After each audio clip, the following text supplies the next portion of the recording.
There's a lot of history here in these mountains. Is this what I think it is? Yes, it is.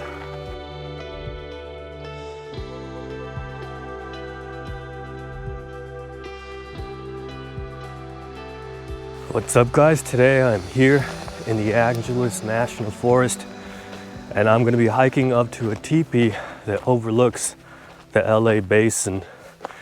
And it's not just a teepee, there's also a bee farm, a rock labyrinth, and a mailbox for the outdoor community so you can put in notes. And so I brought a little something, some souvenirs to leave in there for the next hiker that comes along. But yeah, welcome. Join me on today's adventure. I'm going to link the full guide in the description. You can find that on my website. But this place actually has two different trailheads. You can take the 5-mile one, which is the one I'm taking right now, via the Mount Lukens Road, or you can do a much more difficult one. It's a 3-mile route, but the whole way is just basically a dirt road until you get to a flats area called B Flat, which I think is hilarious. I'm pretty sure that's a music pun. So this is a very, very sunny hike. As you can see, there's going to be very little shade, so make sure you bring a hat and plenty of water. Like I said, this is called Mount Lukens Road, and it's named after one of the greatest conservationists, Theodore Parker Lukens. I read his biography a few years ago, and he did an amazing work for SoCal. He was, in my opinion, the greatest conservationist in Southern California, possibly all of California.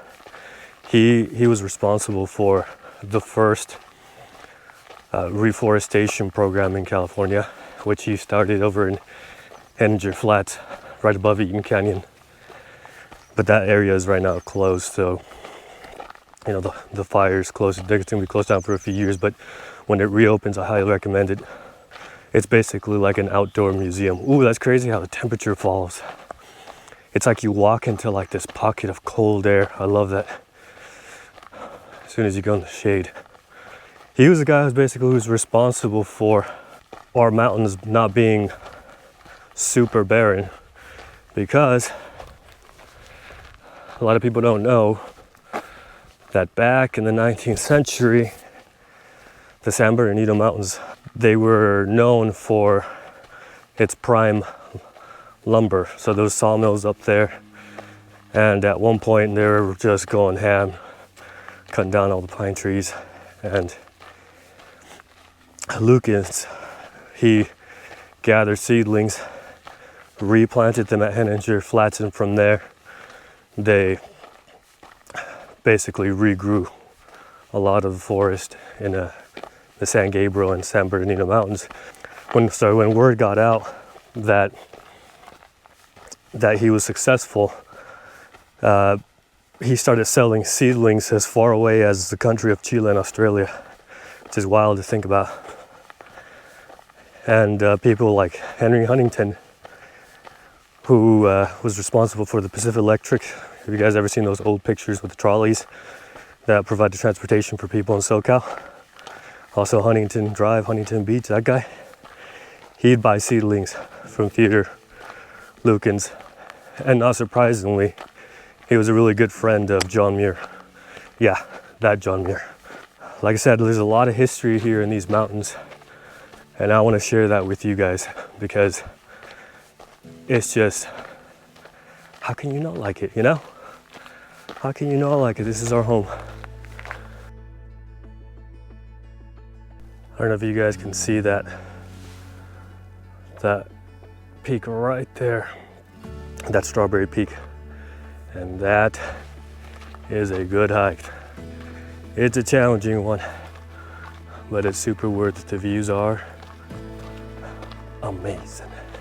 I'd be lying if I said I wasn't watching Bigfoot videos last night. Don't judge me. Yes, I do believe in Bigfoot, and yes, we will be exploring the places where they've been seen.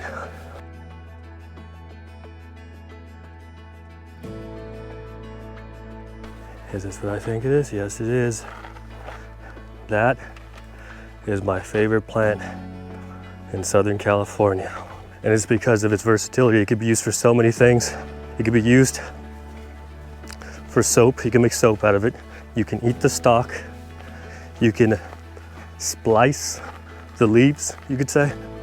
And you can then turn that into cord and rope.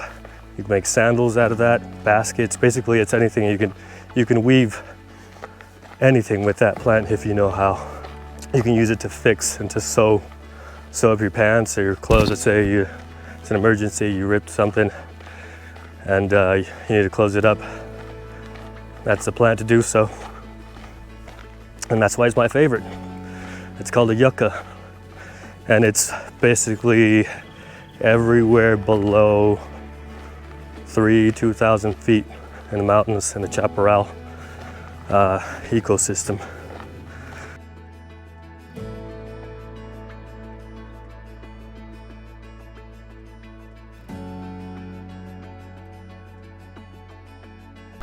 Check this bench out. What a view. Wow. Okay, I don't know if you guys could see, but that's downtown LA. That's got to be Glendale, I presume. The Santa Ana Mountains over there. And you can see Catalina Island. Catalina Island is 35 miles away from the shore, so that's crazy. And the beach is about 35 miles away from here, so this is about 70 miles away.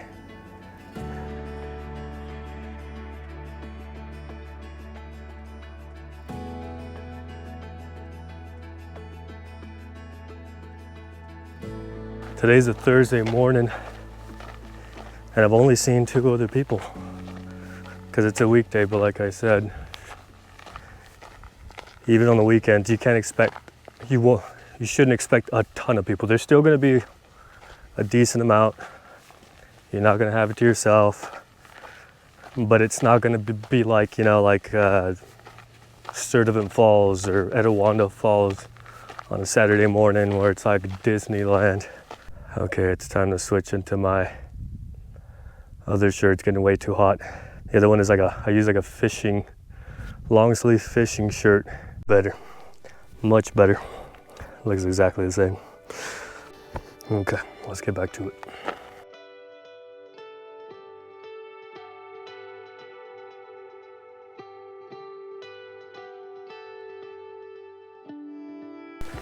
All right, I got a bone to pick with someone. What the hell is this? Who's a litter bug?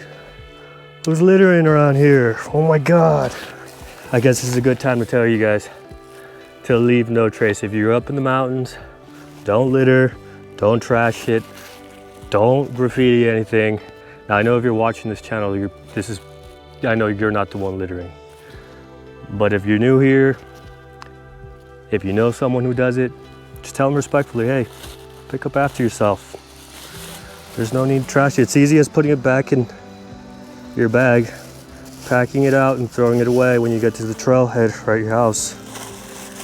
You see? It's not that hard. Guys, I think we made it. I see a mailbox, but let me double check to make sure it's the right one. Yep, this is it. I remember this. There's a bee farm, and there's people over there.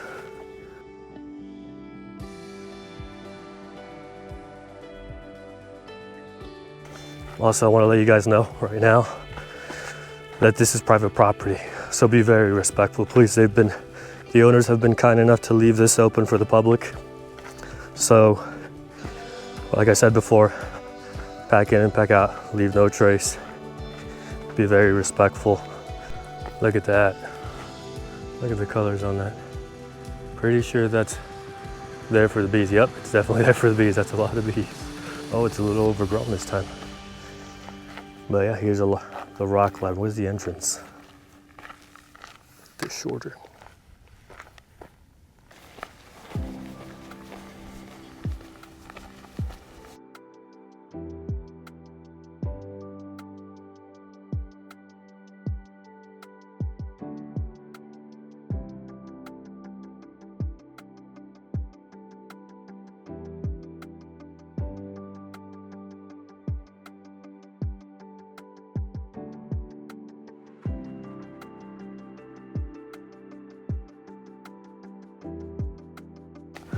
We made it.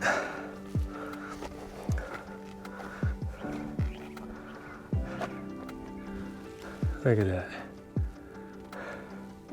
Such a neat structure.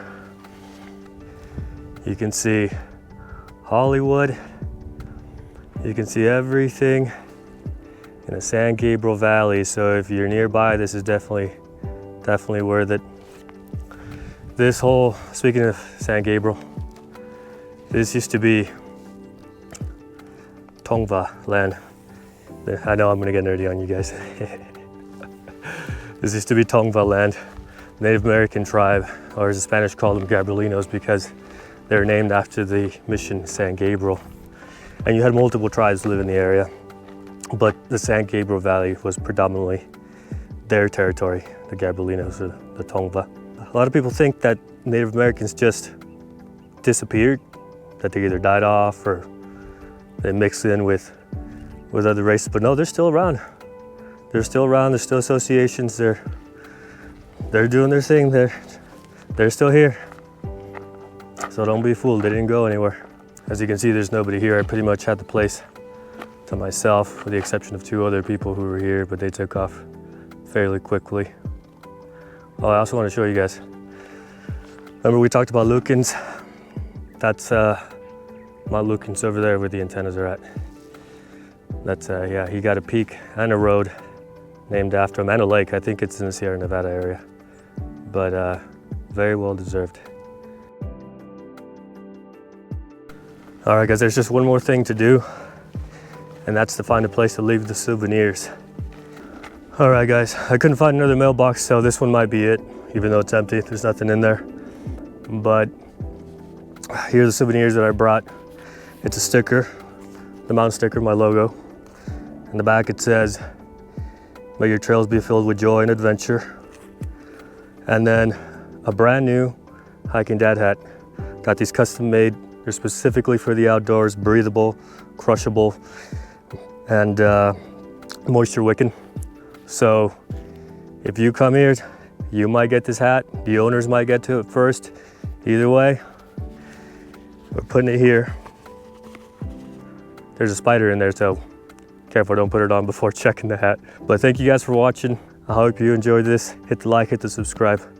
I plan on exploring many, many places. Every single trail in California, actually, both forgotten and very popular trails. Yeah, stay tuned for the next one. Thank you guys.